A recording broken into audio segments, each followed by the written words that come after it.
CTMRI ವಿಚಾರದಲ್ಲಿ ಅವರು ಸ್ಥಗಿತ ಮಾಡಿರುವಂಥದ್ದು ನಮಗೆ ಸುಮಾರು 140 ಕೋಟಿ ರೂಪಾಯಿ ಬಾಕಿ ಬೇಕಾಗಿದೆ ಅಂತ ಹೇಳಿರುವಂಥದ್ದು. ಅದಕ್ಕೆ ನಮ್ಮ ಒಪ್ಪಿಗೆ ಇಲ್ಲವೇ ಇಲ್ಲ. 140 ಕೋಟಿ ರೂಪಾಯಿ ಕೊಡೋಕೆ ಆಗೋದಿಲ್ಲ ಅಂತಲೇ ನಾವು ಅವ್ರಿಗೆ ಹೇಳಿದ್ದೀವಿ.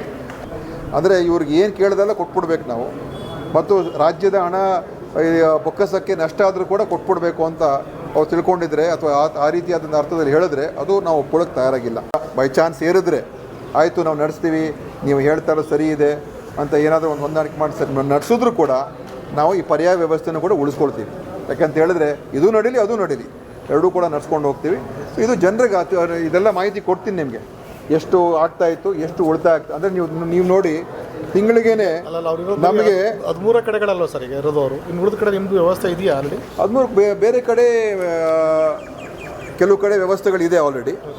ಇಲ್ಲಿ ಇನ್ನು ಕೆಲವು ಕಡೆ ನಮ್ಮ ಮೆಡಿಕಲ್ ಕಾಲೇಜ್ ಆಸ್ಪತ್ರೆಗಳಿದೆ, ಅವ್ರದ್ದು ಕೂಡ ನಾವು ಅವ್ರ ಜೊತೆ ಅಲ್ಲಿಗೆ ಶಿಫ್ಟ್ ಮಾಡ್ತಾಯಿದ್ದೀವಿ.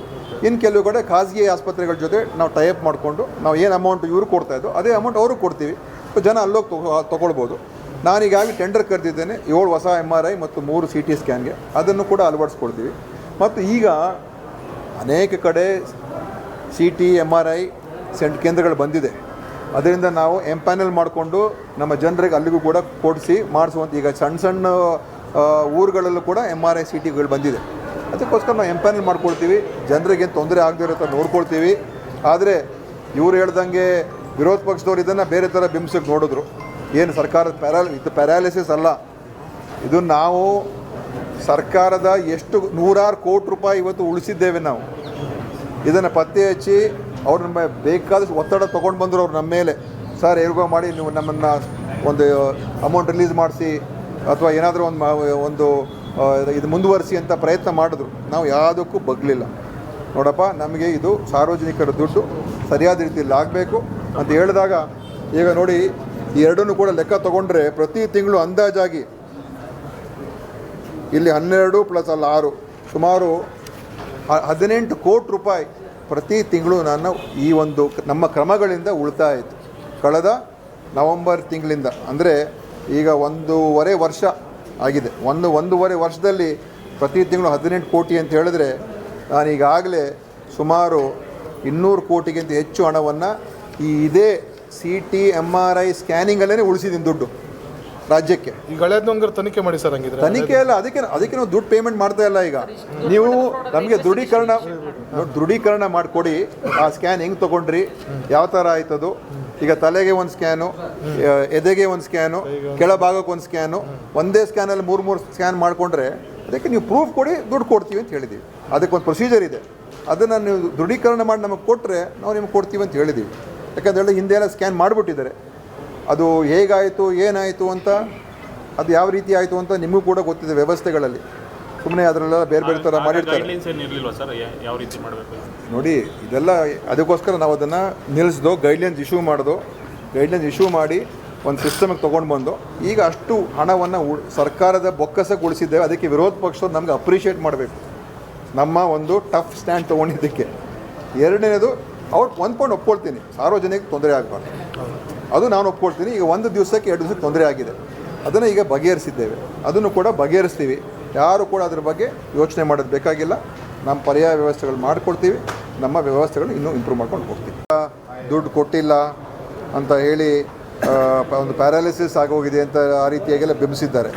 ಮತ್ತು ಒಂದು ಕಂಪನಿಯ ಒಂದು ಬೇಡಿಕೆ ಆಧಾರದ ಮೇಲೆ ಮತ್ತು ಅವರು ಒಂದು ಖಾಸಗಿ ಕಂಪನಿ ತೊಗೊಂಡಿರ್ತಕ್ಕಂಥ ಕ್ರಮದ ಮೇಲೇ ವಿರೋಧ ಪಕ್ಷದವರು ಅದನ್ನು ರಿಯಾಕ್ಟ್ ಮಾಡಿದ್ದಾರೆ. ನಾನು ಅದಕ್ಕೇನು ಟೀಕೆ ಅವ್ರು ಮಾಡೋಕ್ಕೆ ಹೋಗಲ್ಲ. ಯಾಕೆಂದರೆ ಅದು ಅಂತಿಮವಾಗಿ ನಮ್ಮ ಉದ್ದೇಶ ಏನಂತ ಹೇಳಿದ್ರೆ ಸಾರ್ವಜನಿಕರಿಗೆ ತೊಂದರೆ ಆಗಬಾರ್ದು. ಆ ಕಂಪನಿಯವ್ರು ಏನೇ ಹೇಳಲಿ, ನಾವೇ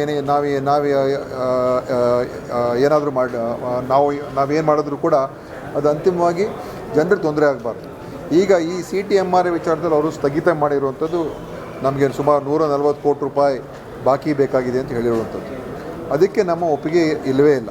140 ಕೋಟಿ ರೂಪಾಯಿ ಕೊಡೋಕೆ ಆಗೋದಿಲ್ಲ ಅಂತಲೇ ನಾವು ಅವ್ರಿಗೆ ಹೇಳಿದ್ದೀವಿ. ಅಷ್ಟು ಕೊಡೋಕ್ಕೆ ಬರೋದಿಲ್ಲ ಅಂತಲೂ ಕೂಡ ಹೇಳಿದ್ದೀವಿ. ಮತ್ತು ಇದೇನು ಅವ್ರು ಕೇಳ್ತಾ ಇರುವಂಥದ್ದು ಡ್ಯೂಸು 2019ನೇ ಇಸ್ವಿಯಿಂದ ಅವರು ಲೆಕ್ಕ ಹಾಕಿ ಅಷ್ಟು ಡ್ಯೂಸ್ ಎಲ್ಲ ಅವರು ಕೇಳ್ತಾ ಇರುವಂಥದ್ದು. ಅದು ಅವರು ಕಳೆದ 1-2 ವರ್ಷದಿಂದ ಕೇಳ್ತಾ ಇದ್ದಾರೆ. ನಾವು ಅದಕ್ಕೆ ನಮ್ಮ ಬೇರೆ ಬೇರೆ ಕಾರಣಗಳಿಂದ ಯಾಕೆ ಕೊಡೋಕ್ಕಾಗಲ್ಲ ಅಂತ ನಾವು ಹೇಳಿದ್ದೀವಿ. ಮುಖ್ಯವಾಗಿ ಈ PPP ಮಾಡೆಲ್ ಅಡಿಯಲ್ಲಿ ಈ ಕಂಪನಿ ನಡೆಸ್ತಾ ಇರ್ತಕ್ಕಂಥದ್ದು. ಈಗ ಸ್ಥಗಿತ ಮಾಡಿದ್ದಾರೆ, ಆದರೂ ಕೂಡ ನಾವು ಪರ್ಯಾಯ ವ್ಯವಸ್ಥೆಗಳನ್ನೆಲ್ಲ ಮಾಡಿದ್ದೇವೆ ಮತ್ತು ಬಹುತೇಕ ಕಡೆ ಈಗಾಗಲೇ ಚಾಲುವಾಗಿದೆ. ಕೋಲಾರ್ನಲ್ಲೂ ಕೂಡ ಪರ್ಯಾಯವಾದಂಥ ವ್ಯವಸ್ಥೆ ಮಾಡಿದ್ದೇವೆ ಮತ್ತು ಬಹುಶಃ ನಾಳೆ ಇಷ್ಟೊತ್ತಿಗೆ ಈ ಎಲ್ಲ 13 ಇದು ಇಡೀ ರಾಜ್ಯಾದ್ಯಂತ ಏನಲ್ಲ 13 ಆಸ್ಪತ್ರೆಗಳಲ್ಲಿ ನಾವು ಅದಕ್ಕೆ ಪರ್ಯಾಯ ವ್ಯವಸ್ಥೆಯನ್ನು ಮಾಡ್ತಕ್ಕಂಥದ್ದು ಕೂಡ ನಾಳೆ ಇಷ್ಟೊತ್ತಿಗೆ ಎಲ್ಲ ಕಡೆ ಆಗಿರ್ತದೆ. ಸೊ ಸಾರ್ವಜನಿಕರಿಗೆ CT ಸ್ಕ್ಯಾನ್ ತೊಗೊಳ್ಳೋದಕ್ಕಾಗಲಿ MRI ಸ್ಕ್ಯಾನ್ ತೊಗೊಳ್ಳೋಕ್ಕಾಗಲಿ ಅವ್ರು ಬೇರೆ ಕಡೆ ಹೋಗಿ ತೊಗೋಬೋದು ಮತ್ತು ಅದಕ್ಕೆ ಯಾವುದೇ ರೀತಿ ಹಣಕಾಸಿನ ಸಮಸ್ಯೆ ಏನಿಲ್ಲ. ನಾವು ಈಗ ಇನ್ನೂ ಕೇಂದ್ರದಿಂದ NHM ಹಣ ಬಂದಿಲ್ಲ ನಮಗೆ, ಆದರೂ ಕೂಡ ಅದರ ಬಗ್ಗೆ ನಾನೇನು ದೊಡ್ಡ ರಾಜಕೀಯ ಮಾಡ್ತಾ ಇಲ್ಲ.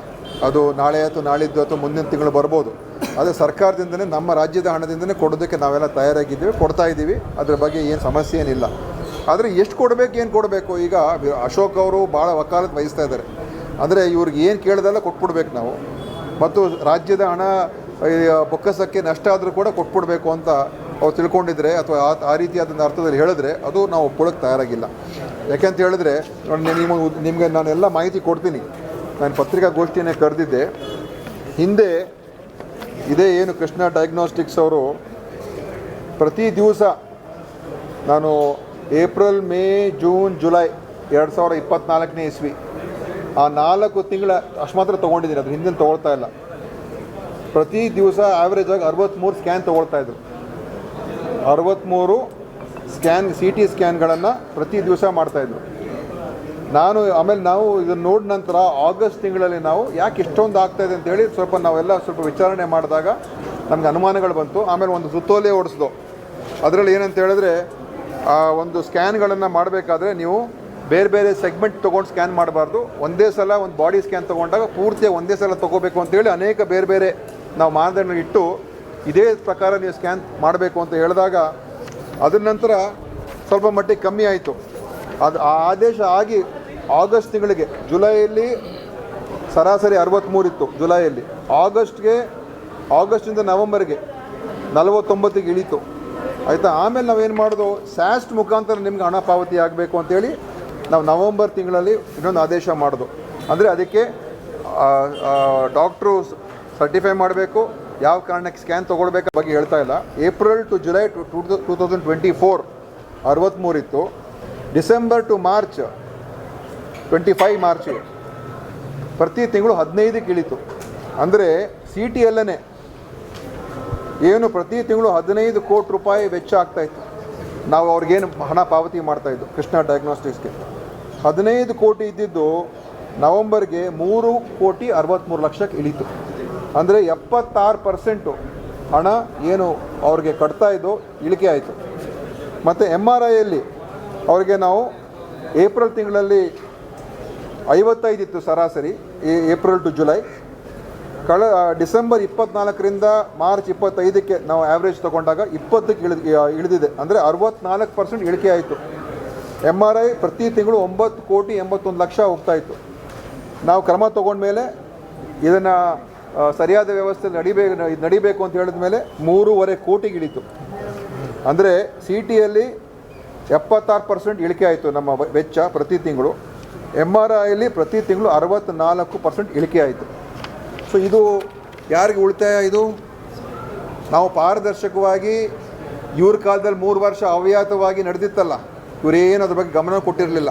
ನಮ್ಮ ಸರ್ಕಾರ ಬಂದ ಮೇಲೆ ಇದೆಲ್ಲ ನೋಡಿದ ನಂತರ ನಾವು ಅದನ್ನು ಪರಿಶೀಲನೆ ಮಾಡಿ ನಾವು ಅದನ್ನು ಒಂದು ಕಡೆ ಸರಿಯಾದ ವ್ಯವಸ್ಥೆಗೆ ತೊಗೊಂಡು ಬಂದು. ಎರಡನೇದು, ಹಿಂದಿನ ಬಾಕಿ ಬಿಲ್ಗಳಿತ್ತಲ್ಲ, ನಾವು ಹೇಳ್ದು ಹೌದಪ್ಪ ಹಿಂದಿನಕ್ಕೆಲ್ಲ ನೀವು ದೃಢೀಕರಣ ಮಾಡಿ ನಮಗೆ. ಈಗ ಸ್ಕ್ಯಾನ್ ಮಾಡಿಬಿಟ್ಟಿದ್ದಾರೆ, ನಮ್ಗೆ ಅದ್ರ ಬಗ್ಗೆ ಪರ್ಫೆಕ್ಟಾಗಿ ಪ್ರತಿ ಸ್ಕ್ಯಾನ್ ಬಗ್ಗೆ ದೃಢೀಕರಣ ಮಾಡಿದ್ರೆ ಮಾತ್ರ ನಿಮಗೆ ಪೇಮೆಂಟ್ ಕೊಡ್ತೀವಿ ಅಂತ ಹೇಳಿದ್ರು. ಅದರಲ್ಲಿ ದೃಢೀಕರಣ ಸರಿಯಾಗಿ ಆಗಿಲ್ಲ, ಇನ್ನೂ ಆಗಲಿಲ್ಲ. ಮತ್ತು ಅವರು ಪ್ರತಿ ವರ್ಷ 5%ಅನ್ನು 2019ನೇ ಇಸ್ವಿಯಿಂದ ಮಾಡಬೇಕು ಅಂತ ಅದನ್ನು ಕೇಳ್ಕೊಂಡಿದ್ದಾರೆ. ಅದು ಹಿಂದಿನ ಸರ್ಕಾರನೂ ಒಪ್ಪಿಲ್ಲ, ನಮ್ಮ ಸರ್ಕಾರನೂ ಒಪ್ತಾ ಇಲ್ಲ. ಸೊ ಅದೆಲ್ಲ ಸೇರಿ ಅವ್ರು 140 ಕೋಟಿ ಕೇಳ್ತಾ ಇದ್ದಾರೆ. ಅದ್ರ ಮಧ್ಯೆ ಇನ್ನೊಂದೇನೋ ಹೇಳಿದ್ರಂತೆ 50 ಕೋಟಿ ಕೊಟ್ಬಿಡಿ ನಾವು ಮುಂದುವರ್ಸ್ಬಿಡ್ತೀವಿ ಅಂತ. ಇದೇನು ನಾವೇನು ಡಿಸ್ಕೌಂಟ್ ಸೇಲಲ್ಲಿಲ್ಲ, ನಾವು ನಮಗೇನೋ ಒಂದು ಕೊಟ್ಬಿಡೋಣ ಅವ್ರಿಗೆ, ನೀವು ನಡೆಸ್ಬಿಡಿ. ಆದರೆ ಈಗ ಅವ್ರು ಇಲ್ಲದೇ ನಮ್ಮ ವ್ಯವಸ್ಥೆ ನಡೆಯೋಕ್ಕೆ ಆಗೋದಿಲ್ಲ ಅಂತ ಒಂದು ರೀತಿಯಾಗಿ ಅವ್ರು ಅದನ್ನು ಉಪಯೋಗ ಮಾಡೋಕ್ಕೆ ಪ್ರಯತ್ನ ಮಾಡೋದು. ಅಂದರೆ ನಾವು ನಿಲ್ಲಿಸ್ಬಿಡ್ತೀವಿ, ಇಲ್ಲದೇ ನಮಗೆ 50 ಕೋಟಿ ಕೊಟ್ಬಿಡಿ. ನಾವು ಬ್ಲ್ಯಾಕ್ ಮೇಲ್ಗೆಲ್ಲ ನಾವು ಹೆದರಕ್ಕೆ ರೆಡಿ ಇಲ್ಲ ನಾವು. ಅದಕ್ಕೆ ಒಂದು ನ್ಯಾಯಯುತವಾಗಿ ನಿಮ್ಗೆ ಎಷ್ಟು ಕೊಡಬೇಕು ಅದನ್ನು 100% ನಾವು ಕೊಡ್ತೀವಿ. ನಮ್ಮ ಹತ್ರ ದುಡ್ಡಿನ ಕೊರತೆ ಅಂತೂ ಇಲ್ಲ, 100% ಕೊಡ್ತೀವಿ. ಅದು ನ್ಯಾಯಯುತವಾಗಿರಬೇಕು ಅಂತ ನಾವು ಹೇಳಿದ್ದೀವಿ. ಅಂತಿಮವಾಗಿ ನಾವು ಅವ್ರಿಗೆ ಮುಂದೆ ಇನ್ನೊಂದು ರಿಪ್ಲೈ ಕೊಡ್ತೀವಿ. ನಮ್ಮ ಕಡೆಯಿಂದ ಎಷ್ಟು ಕೊಡ್ಬೋದು ನಿಮಗೆ ಅಂತ ಹೇಳಿ ಅಂತಿಮವಾಗಿ ಅವ್ರಿಗೆ ಹೇಳ್ತೀವಿ. ಅವ್ರು ಮುಂದೆ ಅದ್ರ ಬಗ್ಗೆ ಏನು ಕ್ರಮ ತೊಗೊಳ್ತಾರೆ ನೋಡೋಣ. ಈಗ ಪರ್ಯಾಯ ವ್ಯವಸ್ಥೆಗಳು ಮಾಡಿದ್ದೀವಿ. ಮತ್ತು ಈಗಾಗಲೇ ನಾನು ಬೇರೆ ಕಡೆ ಎಲ್ಲ ಇದನ್ನು ನೋಡಿ ಈಗಾಗಲೇ ಇನ್ನು 7 ಆಸ್ಪತ್ರೆಗಳಲ್ಲಿ ಮತ್ತು 7 MRI ಮಿಷೀನು ಮತ್ತು 3 CT ಸ್ಕ್ಯಾನ್ಗಳನ್ನು ಟೆಂಡರ್ ಕರೆದಾಗಿದೆ. ಸೊ ಅದು ಕೂಡ ನಾವೇ, ಯಾಕಂತ ಹೇಳಿದ್ರೆ ಈ ಖಾಸಗಿಯವ್ರ ಮೇಲೆ ಒಂದೊಂದು ಸಲ ಈ PPP ಮಾಡೆಲ್ಗಳು ಹೋದಾಗ ಈ ಸಮಸ್ಯೆಗಳು ಬರುವಂಥದ್ದು. ಸೊ ನಮ್ಮಿಂದನೇ MRI ಮಿಷಿನ್ ಹಾಕೋದಕ್ಕೂ ಕೂಡ ಕ್ರಮ ತೊಗೊಳ್ತಾ ಇದ್ದೀವಿ. ಟೆಂಡರ್ಗಳು ಕೂಡ ಕರೆದಾಗಿದೆ. ಇಲ್ಲಿ ಮುಖ್ಯವಾಗಿ ಸಾರ್ವಜನಿಕ ತೊಂದರೆ ಆಗಬಾರ್ದು. ಸೊ ಸೇವೆಗಳನ್ನು ಪುನರಾರಂಭ ಬಹುತೇಕ ಕಡೆ ಆಗಿದೆ. ಇನ್ನು ಕೆಲವು ಸ್ಥಳಗಳು ಇನ್ನೂ ಆಗಿಲ್ಲ, ನಾಳೆಯಿಂದ ಅದು ಕೂಡ ಆಗ್ತದೆ.